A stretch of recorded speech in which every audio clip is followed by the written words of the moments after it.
Hello, hello, hello. It is me, your True Hill Phenom, SP3. We are live. It is a Friday night. It is after SmackDown. 3 hours of SmackDown indeed. No Rick this week, no Dutch this week. Shout outs to my usual co-hosts, but we had to fill in both of their shoes with someone who has the feet to fill them. And with legendary writer, editor, talker, podcaster extraordinaire, Bill Apter is here. How are you doing? Thank you. You can call me, since Rick and Dutch aren't here, you can call me Richard Dutch. There you go. There you go. Put it in the chat. Richard Dutch at Richard Dutch on Twitter and X. I like it.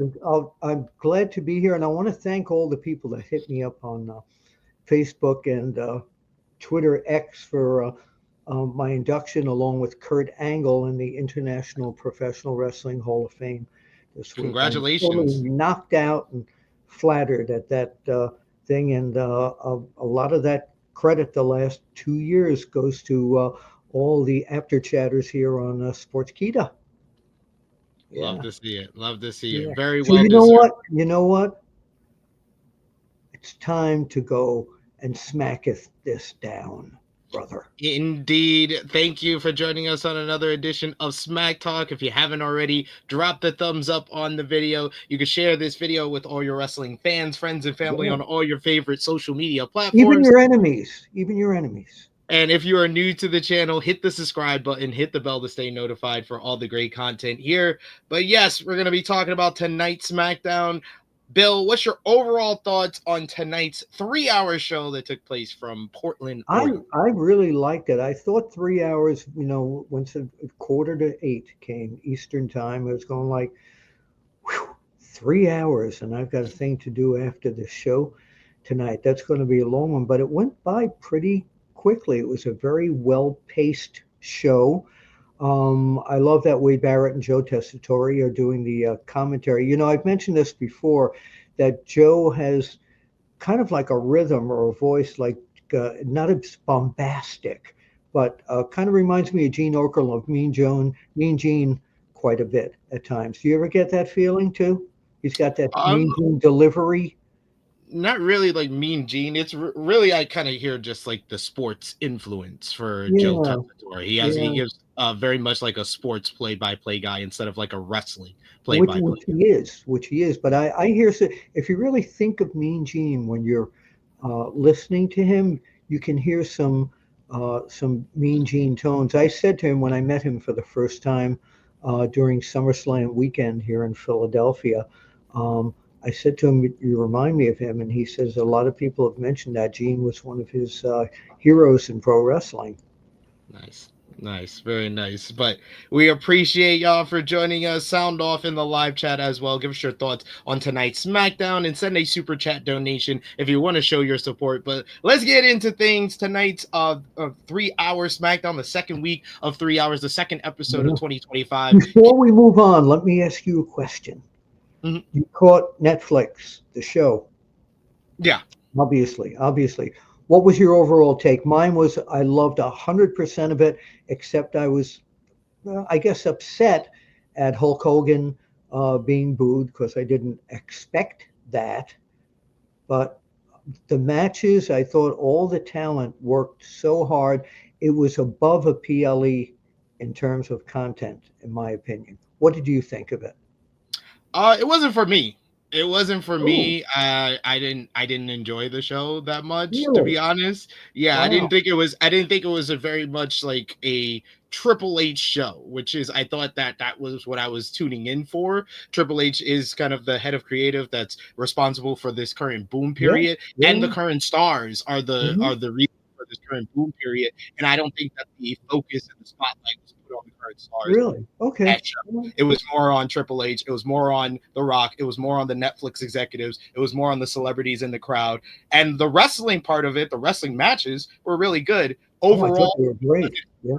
As a wrestling fan, it was more for a casual fan who was tuning in, which They had a lot. They did 5 million, so they did well with They that. did. Well, you're entitled to your opinion. I like the whole thing. Now let's get to SmackDown. I'm sorry for that. Absolutely. No worries. But yes, tonight's SmackDown kicked off with Paul Heyman making his way down to the ring. Paul Heyman talking about Roman Reigns picking up the victory in tribal combat against Solo Sikoa from Monday Night Raw. Now he has the Ulafala. He is now the tribal chief. So now he has other unfinished business and he wants his title back, his undisputed WWE championship. So for what he was going to do next, Heyman called down the undisputed champion, Cody Rhodes. Cody comes down, shakes hands with Paul Heyman. Heyman says Cody deserves the response he received from the crowd because he's been a great champion and the respect of Roman Reigns he has earned.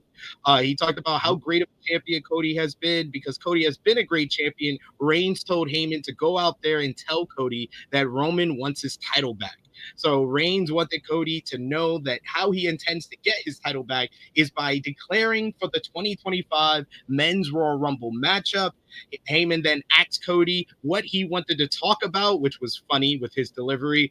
The crowd chanted Cody's name, but this brought out Kevin Owens, who's basically on his best chastising mode of Cody Rhodes, telling him that just when he thought it couldn't get any worse, it did get worse because Cody went and shook hands with The Rock on Monday, and then he says that now he's friends with Roman Reigns. Roman wants his title back, and he's just gonna shake hands with Paul Heyman.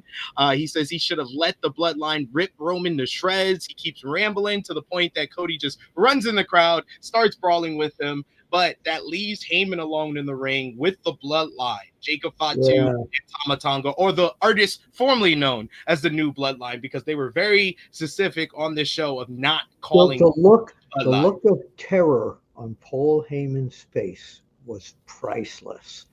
You could frame that photo. But let's take this a little piece by piece now. I would have liked to have seen Roman Reigns be there to put in the challenge, but now this whole scenario makes the Royal Rumble even more exciting storyline wise because now you've got Roman Reigns declares, I'm going to get my title back, and you got John Cena saying, I'm getting number 17 from that spot. So I think this has put a new line of excitement and tension in which one of them are going to win the Royal Rumble, because the last two guys left, if it's going by storyline here, will probably be Roman Reigns and John Cena. So I'm excited to see what's going to happen with that.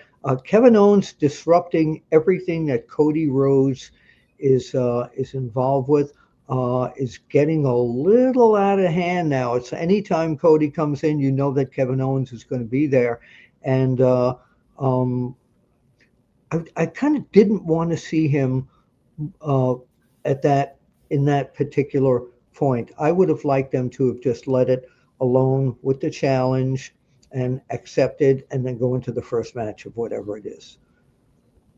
I kind of expected Kevin Owens Yeah, to me come out too. here because they have the ladder match coming up. I do understand where you're coming from though. Like it is getting kind of like predictable because like It's been we both said we both a long expected him time. to come out. Yeah, it's been a long time now since they started this, and it, unfortunately, it's not unfortunately, but they're dragging it on, and it's getting hotter and hotter. But every time you see Cody, there's a battle with Kevin Owens at this point.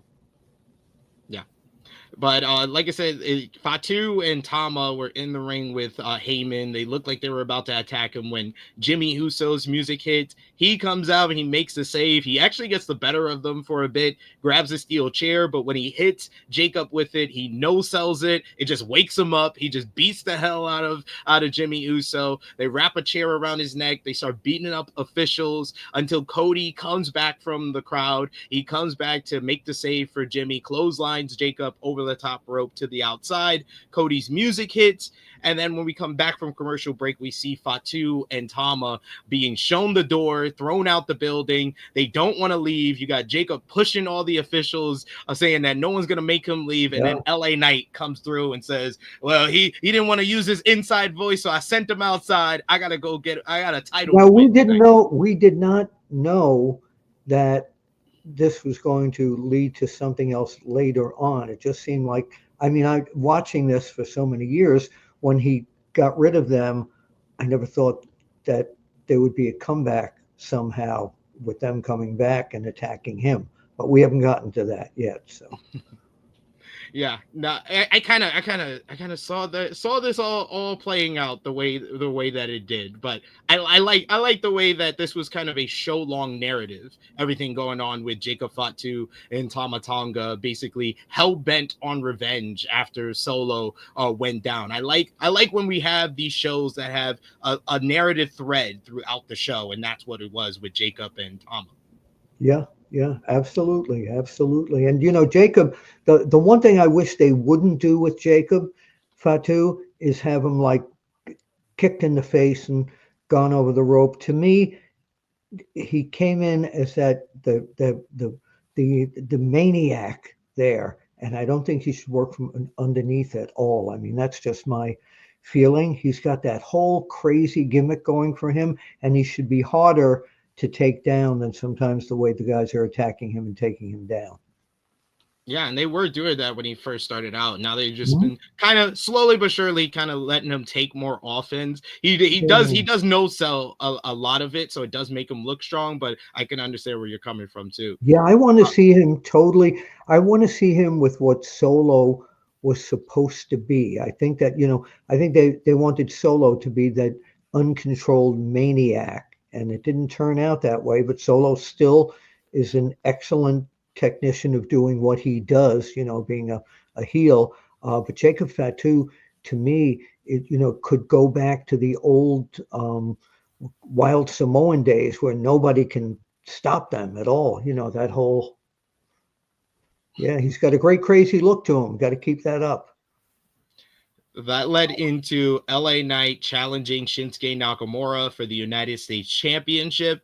They got Yeah. 14 minutes. They got plenty of time in this one, and I thought it was better than their Survivor Series matchup. Despite it getting a little bit clunky towards the end, it looked like they kind of couldn't get their timing right on a couple of like reversals and counters towards the end of the matchup. But we get LA Knight hitting the BFT after Shinsuke goes into an exposed turnbuckle. It looks like he's got the win when Tama Tonga and Jacob Fatu make their There return you through the go. They got crowd. that. Somebody let him back into the building. We got to They find attack out who that was. They attack Knight. Fatu hits all of his greatest hits, hits the hip attack in the corner, hits a big DDT. But then we get Cody Rhodes and Jimmy Uso coming back out. They fight off Tama Tonga and Jacob Fatu, who retreat through the crowd. Cody grabs the mic and yells at Nick Aldis not to kick them out again. He says that he wants a match with him and Jimmy versus Fatu and Tonga later on tonight. Aldis agrees, and that was a setup for our main event. Yeah, which was a great setup too, because it was an exciting run-in by Uso and Cody, and it set up, like you said, a great main event for which meant, you got to stick around for the whole 3 hours. You've got to see this show. That's a great match in the making. That's a PLE match. Yeah, like I said, it's a good narrative thread. It set it Yes, up with yes. really like the opening segment. Then you have this to kind of make it official, and then you got the main event. We did get one backstage segment before the main event with Cody and Jimmy. They were shown talking backstage. He said he knew Roman would want his title back, so all is good. Cody walked away, and then Carmelo Hayes walked up to Jimmy. Hmm. He half threatened Jimmy, and then Jimmy talked about what's Melo's catchphrase. He says, Melo don't miss, and he says, well, he shoots nothing but bricks. He says he shoots so many bricks that he could build a house, and then he did the no yeet. Yes. Uh, What and a, then that it's amazing. Mello is getting involved in so many different facets with so many different guys. You wonder what they're going to do with him, where he's winding up, where is this all going? Because they've had him lose so many times, but yet he's still proving to be very intriguing to the audience. And what's with this guy? Where is he going? he's entertaining. He's entertaining in this role of being a kind of antagonizing the members of the OG Yeah, bloodline over the yeah, last couple of yes, weeks. yeah. I think they're looking for a spot where he fits in really perfectly, and they're going to find it because he's a really good talent. 100% agree. Yeah, We get Jacob Fatu. He cuts. I think this is his best promo yet since signing with oh WWE. yeah, He's backstage and he's talking about how the difference between my bloodline and Jimmy Uso's bloodline is they sent you on the front line to get deadline by the bloodline. that was And great. he says, Cody Rhodes, you better wake your ass up. This ain't Elm Street. Your nightmare is here. I was Yeah, like, that line is great. That's a that was great great. line. Agreed. Agreed. Definitely. Definitely. Yeah. He's And he was very intimidating in that. It was a great line, but if you look at it, from the wrestling fans' point of view, there, it was pretty terrifying to hear that. yeah. Yeah. And that led into the main event, which was Tama Tonga, Jacob Fatu versus Cody Rhodes and Jimmy Uso. Nice little fun matchup here. Had a bunch of energy. Felt like a house show tag team matchup at times, but I thought that the booking kind of made this kind of got you more intrigued with everything going on. You get Kevin Owens coming out.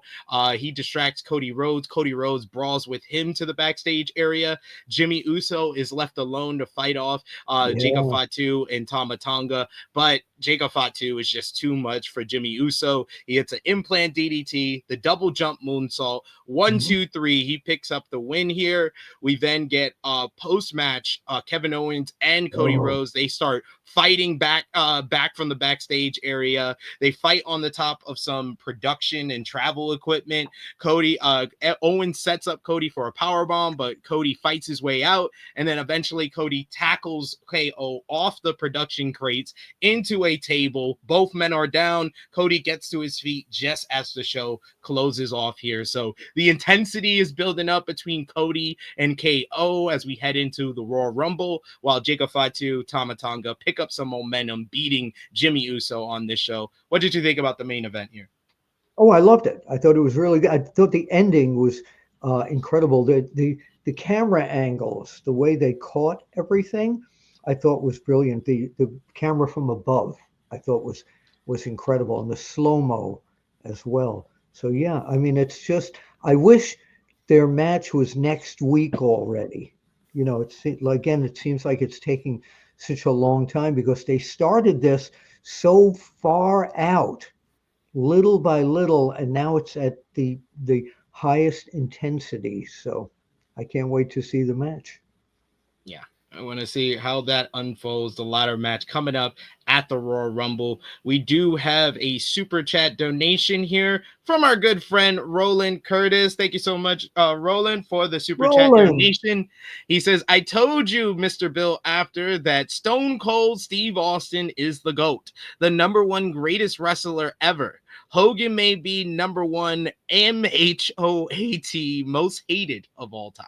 Well, that's your bottom line, Roland Curtis. You can keep that to yourself. But no, the whole Hogan thing um, was very disheartening because uh, I'm, we're going to talk two names here. Hogan and McMahon are what made the modern era of the business, and they're both in trouble now. And I spoke to people who talked to people very close to Hogan, and they said that whole thing didn't really bother him because he's making so much money with the beer now that. But when you lay down at night, even if you tell people it didn't bother you, and you've got a wrestler ego at all, which every wrestler is entitled to have, I think it bothers you. But yeah, do you think it would have been different in two different scenarios if he came out with the NWO black? Do you think the fans would have treated him the same way, Sid? I don't think that Hogan getting booed has anything to do with character. I don't think if he was wearing the NWO black and white, they would have booed Yeah. him out the building anyway. Has more to do with a decade ago he said some things that Oh he yeah, shouldn't have yeah, said yeah. and he got caught with it. He never took the time to fix the situation or apologize for his actions. He admitted on an audio as well that he is a racist, and that Mhm. the worst thing that could ever happen to him and his family is for them to die, pass away, and come back as black people. Yeah, So and you know, I think Hogan got what he deserved, to be honest with well, you. I think As a black man, that's what I got to no, say. no, I understand that definitely, definitely. I know Mark Henry had suggested to him that he goes on a tour of black Mhm. colleges, etc. But it's just what I guess what I hated to see is because he was such an iconic figure in the business. You know, a lot of people saying, well, it's because of the Trump thing, but Undertaker's a Trumper too, and they loved him that Well, night. I think it's a combination of, Yeah, you know, yeah, those statements that he made, and the fact that, you know, it's one thing to have Donald Trump on your podcast that most people, before Donald Trump was on Undertaker's podcast, most people outside of the wrestling circle did not know the Undertaker had a podcast. So oh, I know that's very that. I know. small on the spectrum compared to Hulk Hogan, who was at the RNC, the Republican National Yep, Convention, and was a yep. face of the campaign for Donald Trump. I think it's a combination of all those things kind of The combined amazing thing together. is right now is that Hogan, McMahon, and Trump are all being accused of all these things at the same time. That's amazing, isn't it? It's like Yeah. WrestleMania 5 all over again. What you gonna Uh, do, brother? we got another super chat donation here for Roland Curtis. Thank you so much, Roland. Always showing your support here. Yeah. He says Mark Henry wanted to take Hogan to black institutions Yep. to talk about his racist comments, and Hogan rejected Mark Henry's offer. I'm done with Hogan. Yeah. No, I totally get that. I totally get that. But yeah, yeah. Yeah. It's just a shame that it's taken that kind of a turn. Yeah, you gotta make good. You gotta try to fix things. It's like Mel Gibson. You gotta show remorse, and you gotta be apologetic Yeah, about but it. it's And like Mel he wasn't Gibson. those things. It's like Mel Gibson, you know, when he said, me being Jewish, you know, said things against the Jewish people. It was like the whole, um, all Jewish people looked at him like, you know, we're not going to see your movies anymore. We'll boo the hell out of you. You know, it's kind of the Yeah. whole same Hogan situation. Let's get into what went down with the women's division on the show. First up, we had Chelsea Green making her first historic defense of the Women's United States Championship. Love Piper Niven coming out as a Secret Me Service too. person. That was awesome with the with the glittery jacket as well. They didn't get that much time, which I was kind of surprised about. They got just under 9 minutes in this one. But Michin tries for a big crossbody off the top rope. Chelsea rolls through. She gets a roll up with a handful of tights, gets the win to retain the United States Championship. After the match, Meacham tried to attack Chelsea, but Piper comes in to interfere and hits a senton on Meacham for the heels to stand tall. What did you think about Meacham and Chelsea Green? And what do you think about Chelsea Green's whole act as women's U.S. champion? I think it was okay. It was nothing special. It was I don't know, a lower level match. For some reason, it didn't grab me.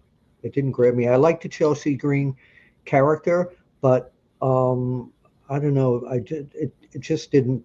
You know, it was like um, it was okay. Just it didn't seem to. You talked about timing of one of the other matches with LA Knight. Yeah, but I think the timing was a bit off on this match as well. I really Yeah. did. By the way, Is it? just going back to what we were talking about a minute ago with the Hogan thing, and then we'll come Mhm. back to the girls thing. Did you notice that they never mentioned Jimmy Hart? Oh no, no. Yeah, I they felt, never. I mean, Jimmy Hart. I want to feel bad that he was a part of that, but Yeah, I think he might be he's glad been that they hanging out with never mentioned. Hogan way too long. He's been Yeah, hanging out with Hogan way too but no, long. You got to know your friends. what I'm saying is the broadcasters never even brought up his name when he came out with the American I think the flag. broadcasters were shocked at the response. I do too. Anyway, getting back to Chelsea Green and the ladies. Well, we're gonna move on to before we get the Tiffy time Yes. celebration for her title win last week. We get Nia Jax and Candice LeRae were talking in the locker room. Jax wondered what Tiffany Stratton would say later. Jax then said, "You know what? I'm gonna go congratulate her myself." Tiffany comes out, and big positive reception for her. Byron Saxton is in the ring. He congratulates Tiffany, who yells that it's Tiffy time, and she calls it a Tiffy turn of events. Yep. Stratton also recaps her run so far on the main roster and says that she's better than your favorites, which the crowd cheered. Saxton talked about how Nia bullied Stratton during their friendship, but Stratton cuts off Saxton and says that she got Nia to trust her, and Nia thought that Stratton was just a dumb blonde. Jax let her guard down, and as a result, she stole Jax's most prized possession, the WWE Women's Championship. Stratton yelled to put some respect on her name and tell her what time it is, and on cue, Nia's music hits. She comes out with a microphone. She looks very angry. She calls Stratton an ungrateful little, and it gets bleeped out, but we know it rhymes with it.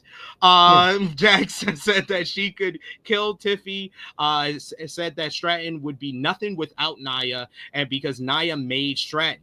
It took Stratton long enough to take advantage of her, and Jax walked into the apron and then into the ring. We get Tiffy time chants, and Jax says that time's up, but then out of nowhere, Bayley comes out. Bayley says that Stratton's the whole reason why Nia beat her in the first place and kept the title, so she wants the first shot because it's only right. And then Naomi comes out. She says she had to win over Nia. Yep. She wants the next title shot at Tiffany Stratton. We get Nia attacking the tag team champions, Naomi and Bianca Belair, which leads to a brawl with Bayley. And then all that brawling leads to Tiffy doing the prettiest moonsault ever onto all the women. And then Nick Aldis comes out to make a fatal four-way with Bianca, Nia, Bayley, and Naomi. What did you think about the Tiffy time? Well, my first thing was like, how are they going to put the tag team champions against each other there? When I thought this would have been a great time to have Jade Cargill come back and get involved in that whole thing with Bianca and Naomi arguing there, and Jade comes back and but that's not going to. So what was confusing here, but it was good, is Tiffy's trying to maintain her heel persona. She really was coming across as a heel, but the fans were loving her. They were not letting her be a heel. Yeah. When Nia came out, the fans are booing Nia and they're cheering Tiffy, and Tiffy's trying to get heat terribly with the things she's saying, and it didn't work, but they love Tiffy, and I think they're going to have to soften Tiffy's kind of heel style a little bit in terms of her promos to go with the audience and be a baby face. That's what I think. I like the segment very much. I thought the one part where I think it was Bianca was trying to do a flying head scissor on Nia Jax, and she just held her there. Was it Bianca? I think that was Bayley, if I'm not mistaken. Bayley. Yeah, that was a terrific moment. But I was surprised that Bayley won the match, because I thought it was going to be one of the two tag team champions, and the other one would be a little like, why did you, a little controversy between tag team champions. But the match, the four-way number one contenders match got about just over 17 minutes. I thought this was the best match on the show. They got plenty of time. It went into like a very good matchup here with the women working very well with each other, especially Naomi and Nia following up from last week's. You thought it was the best match of the night. Okay. Yeah. I didn't. I thought the next match we're going to talk about, the tag team match, was the best. Oh, we talked about that. We talked about the tag team main event. No, I'm talking about with the Motor City Madmen. The Motor City Machine Guns. Yeah. Yes. Oh, I said Madmen. Sorry about that. I thought that match, and the fans were chanting, "This is awesome," during that match. That reminded me of, like, they had to elongate the show about 20 minutes, and they put in, I think, that match between them and their opponents were incredibly good tag team wrestling. What I don't get, though, is the Motor City Machine Guns with Alex Shelley stopping. No, it's Sabin actually stopping during the match and just kind of going like this, and posing for the audience, because you're going like, well, why isn't he getting on his opponent? The guy's down and he's standing there going, working the audience. It always drove me crazy with them. But I thought that was the match of the night, in my opinion. Yeah, Bailey picks up the win here, hitting the rose plant on Naomi after Bianca got her ponytail grabbed by Candice LeRae and accidentally whipped Naomi with the ponytail, and that led into Bailey picking up the win. And then Byron Saxton announced backstage that Bailey will get the shot next week Yeah, on yeah. SmackDown. So that's set up there. And then finally on this show, we had the tag team division being set up. Nick Aldis had a meeting with a bunch of tag teams when A-Town Down Under came in. They said they're sick of being mistreated by Yeah. Aldis, so maybe they might go to Monday Night Raw. So Aldis decides to make 2 tag team matches for tonight. Los Garza versus Pretty Deadly, following up from last week. And then you're also going to get Motor City Machine Guns versus A-Town Down Under with Los Garza versus Pretty Deadly. This was a fine little matchup. Not a lot of crowd response at all to this one. We weren't really into that one, but I thought the work was fine. Los Garza picks up the win with like a reverse power slam, a double team power slam, which looked really good. So Los Garza picking up a win here, and the match got about 9 minutes, so it did get a little bit of time Yeah, it here. was okay. Then, It was an okay match. Nothing, nothing to write home about, as the cliche would go. and then you like the aforementioned match you were talking about, Motor City Yeah, Machine Guns versus A-Town Down Under. I thought it was a solid matchup, definitely better than the other tag team match on the show. yeah, Shelly and Sabin working really well with each other, and of course, the crowd getting into things with the Motor City Machine Guns hitting their double team offense. They get the win with the Skull and Bones on Theory, and that sets up Motor City Machine Guns versus Los Garza next week. Ciampa and Gargano DIY were watching the match backstage. They ran into Pretty Deadly, who were looking for yep. help during their matchup, and they basically were like, "Oh, we're gonna get you a title shot. Don't worry, don't worry." Yeah. And then Apollo Crews basically told them, like, you're dumb if you believe DIY about this. So I You like know that what? Apollo Crews, they got a role for him. I would love to see Apollo Crews be their manager, or like their advisor. I think that would spruce them up a bit, because his personality and theirs work very well together. Maybe I want to see Apollo wrestle, but if he's gonna be a role like the person backstage who knows everything, like he's been over the last few Yeah, weeks, it's yeah, better than what he was doing before that. So. yeah. Because they're not letting him win really anything. They're not putting him in any main program. So I think him as their advisor, or their wise man. I think that would be great. There you go. There you have it. And that was SmackDown. 3 hours Yeah. of SmackDown in 30 minutes. Me and Bill are really good at what we do. Want to thank Oh, Bill for we try. joining me tonight. Appreciate you talking about SmackDown with me. Bill, let everybody know where they can follow you and when they shall see you again. Well, that Apter One Wrestling on Twitter X. And you can see me live every Tuesday night right here on Wrestle Binge with Dr. Chris Featherstone on Unscripted, and several times a week with Mad Mac Davis. I don't know what he's mad about. Mad Mac Davis and Hala Hala Teddy Long on the Time Machine. And next week, you will see an exclusive interview I did with Kurt Angle during the induction ceremony of the International Professional Wrestling Hall of Fame, and part 2 of my interview with John Cena's father. You can see that. Nice. Very nice. Check out all the great work Bill is doing here Thank you. on Sportskeeda, Wrestle Binge. Hit the subscribe button, hit the bell to stay notified for all the Yeah. great content here. Go over to patreon.com, backstage pass with Sportskeeda. You can get some plenty more content over there. Wrestle Oh Votes yeah, and Bill Apter.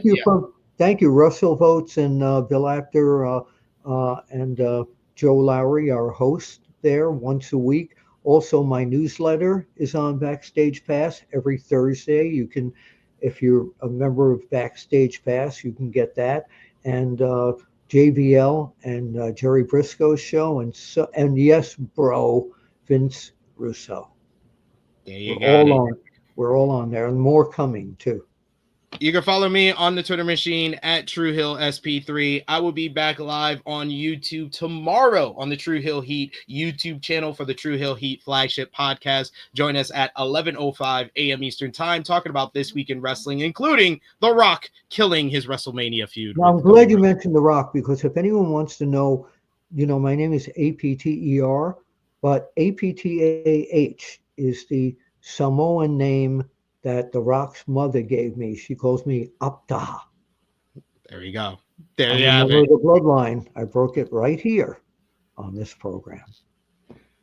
For Bill Apter, it is me, your True Hill Phenom SP3. Dutch and Rick will be back next week, but that has been Smack Talk, and we will see you next time.